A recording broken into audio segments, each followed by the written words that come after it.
Hi అండి, welcome back to Deeksha vlogs recipes. మన channel ఎవరైనా ఫస్ట్ టైం చూస్తే సబ్స్క్రైబ్ చేయండి. మీరు సబ్స్క్రైబ్ చేసిన తర్వాత వీడియో నచ్చినట్లయితే లైక్ చేయండి. లైక్ చేయడం వల్ల వీడియో చాలా మందికి రీచ్ అవుతూ ఉంటుంది. ఈరోజు మన రెసిపీ కొత్తిమీర పచ్చడి. కొత్తిమీర పచ్చడికి కావాల్సినవి శనగ పలుకులు, టమాటీ, చింతపండు, వెల్లుల్లిపాయ రెబ్బలు, ధనియాలు, జీలకర్ర, పచ్చిమిర్చి, కొత్తిమీర.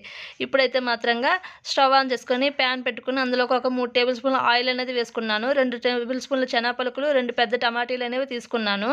ఈ 2 బాగా ఫ్రై అయిన తర్వాత బాగా కలుపుకోవాలి. ఇప్పుడు ఇందులోకి ధనియాలు, జీలకర్ర వేసుకుంటున్నాను. జీలకర్ర 1 టేబుల్ స్పూన్లు, అలాగే ధనియాలు 2 టేబుల్ స్పూన్లు వేసుకున్నాను.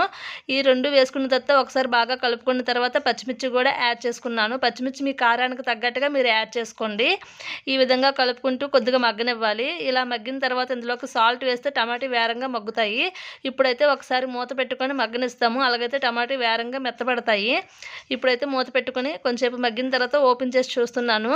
ఇప్పుడైతే టమాటా అనేది మగ్గాయి కదా. ఇప్పుడు ఇందులోకి వెల్లుల్లి రెబ్బలు అలాగే చింతపండు అనేది వేసుకుంటున్నాను. ఈ 2 వేసుకొని ఒకసారి బాగా కలుపుకోవాలి. ఈలోపే కొత్తిమీర బాగా క్లీన్ చేసుకొని పక్కన పెట్టుకోవాలి. 2 సార్లు కడిగేసి కొత్తిమీర బాగా క్లీన్ చేసుకున్న తర్వాత కొత్తిమీర కూడా ఇందులోకి యాడ్ చేసేయాలి.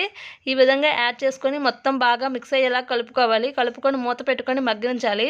ఈ విధంగా మగ్గించి కొత్తిమీరలో టమాటీలో వాటర్ అంతా ఇంకిన తర్వాత స్టవ్ ఆఫ్ చేయాలి. చల్లారిన తర్వాత మిక్సీ పట్టుకోవాలి. ఈ పచ్చడి చపాతీ, అన్నంలోకి అలాగే ఇడ్లీ, దోశల్లోకి కూడా చాలా బాగుంటుంది. మీరు కూడా ఒకసారి ట్రై చేయండి. ఎలా వచ్చిందో కూడా కామెంట్ బాక్స్లో కామెంట్ పెట్టండి. ఇగోండి ఈ విధంగా మూత పెట్టుకొని మగ్గించుకున్నాం కదా. టమాటీలో వాటర్ చూస్తారా ఇలా ఉంటుంది కదా. ఇప్పుడైతే మళ్ళీ ఒకసారి కలుపుకొని మూత పెట్టుకోవాలి. వాటర్ అంతా ఇంకినంత వరకు అయితే మాత్రం మగ్గించుకోవాలి. మూత పెట్టుకొని మళ్ళీ మగ్గిస్తున్నాను. ఒకసారి ఈ పచ్చడి చేశారంటే చిన్నపిల్లలైనా ఇష్టంగా తింటారు. మీ ఇంట్లో కూడా చిన్నపిల్లలు ఉంటే ఈ పచ్చడి ఒకసారి చేసి పెట్టండి. ఇగోండి మొత్తం కలిపిన తర్వాత వాటర్ అంతా ఇంకిపోయింది కదా. ఇప్పుడు స్టవ్ ఆఫ్ చేసుకున్నాను. బాగా చల్లారిన తర్వాత మిక్సీ గిన్నెలోకి అయితే నేను తీసుకుంటున్నాను. మీరైతే రోట్లో దంచుకున్నా పర్వాలేదు.